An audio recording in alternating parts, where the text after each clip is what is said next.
What is up? This is your LA in a minute, and I'm here in North Hills in front of one of the most unique and recognizable buildings in all of Los Angeles, the Onion Church.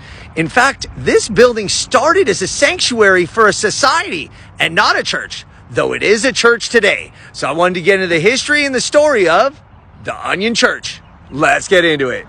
The building is now the Vida Church, which is part of the El Camino Metro Church that purchased the building in 2021, but it was originally conceived of by the Sepulveda Unitarian Universalist Society. The Sepulveda Universalist Unitarian Society was founded here in the San Fernando Valley in 1943. They used to host congregations in various buildings, and in 1956, they became the Valley Unitarian Universalist Church. But in 1958, a minister named Paul Sawyer came along and took over the congregation and decided to build a special building.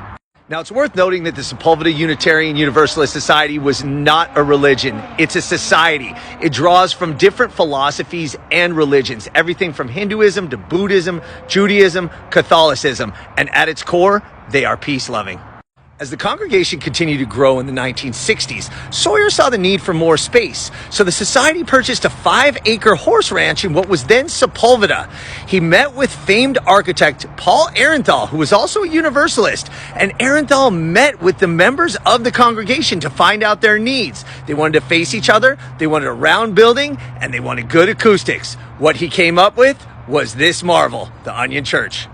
The building was completed in 1964, and it's made of laminated wood beams that go from the foundation all the way up, curving until they reach the flat top of the roof, where they are connected by wooden shingles. It was initially wooden shingles, but now, because of fire codes, it's a composition roof.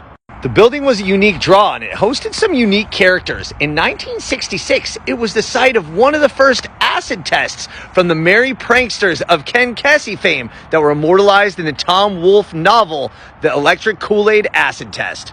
The building hosted a Grateful Dead concert. It hosted anti-war speakers during the Vietnam era and continued to have musical performances from various cultures as it carried on the positive spirit of Reverend Sawyer.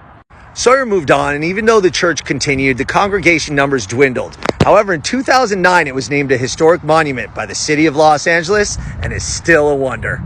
So the Onion Church is now the Vida Church, but it's still one of the most recognizable buildings in Los Angeles. All right, LA, it's been a minute.